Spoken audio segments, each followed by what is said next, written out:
This is the day that three of India's most iconic revolutionary freedom fighters were martyred, hanged at Lahore Central Jail.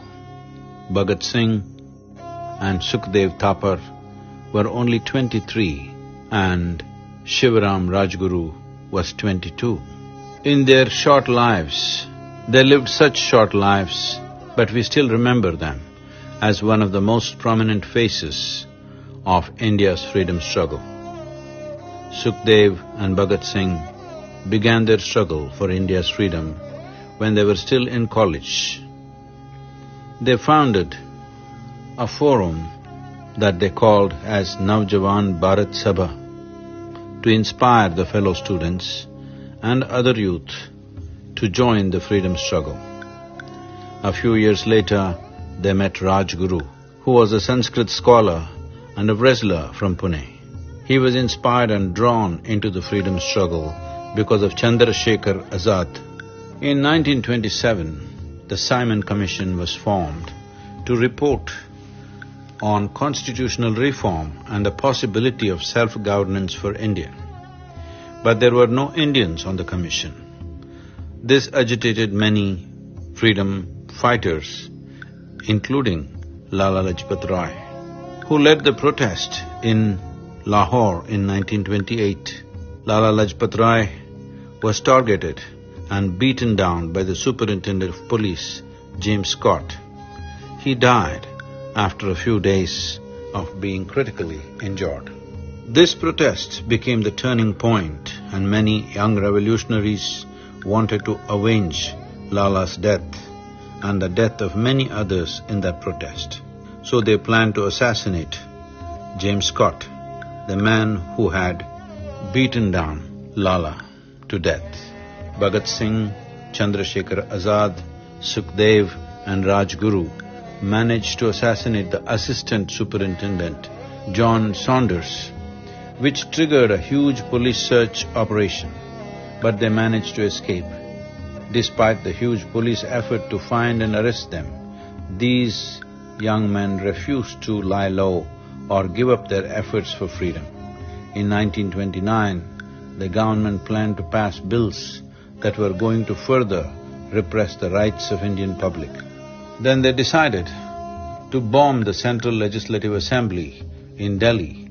The intent of the smoke bombs was not to kill. It was so that their voices would be heard and to wake up and inspire the fellow Indians. Though Bhagat Singh and Batukeshwar Dutt, who threw the bomb, could have escaped in the confusion and the melee that followed, they refused and stood there shouting, "Inqilab Zindabad" or "Long live the revolution." So they went in knowing fully well that they would be put to death. Sukhdev and Rajguru were both arrested when their bomb factory in Lahore was discovered. In fact, Sukhdev was the prime accused in the case. It was officially called Crown versus Sukhdev and others. Sukhdev was one of the main planners of these revolutionary operations. Even in jail, they did not remain silent.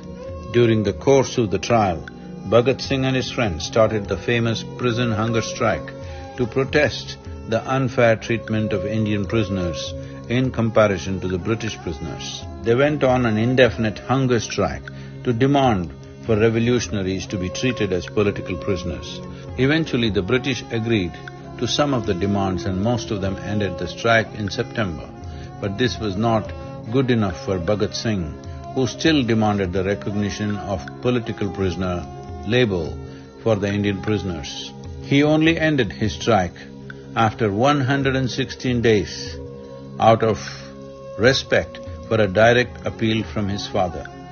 On March 23rd, 1931, these brave men went to the gallows with a smile on their faces. They refused the black cloth to cover their face and put the noose around their necks by their own hands. Mahatma Gandhi tried to get the death sentence commuted for Bhagat Singh, Sukhdev and Rajguru. Sukhdev wrote a letter to Gandhiji just before his execution. He said, "Bharat will gain more if we are hanged than if the sentences are commuted. Such was the devotion of these young men who joyfully gave their lives to protect their motherland. And on this day, we remember how their offering of their life for the nation has created a free nation for all of us in this generation and generations to come. Namaskar.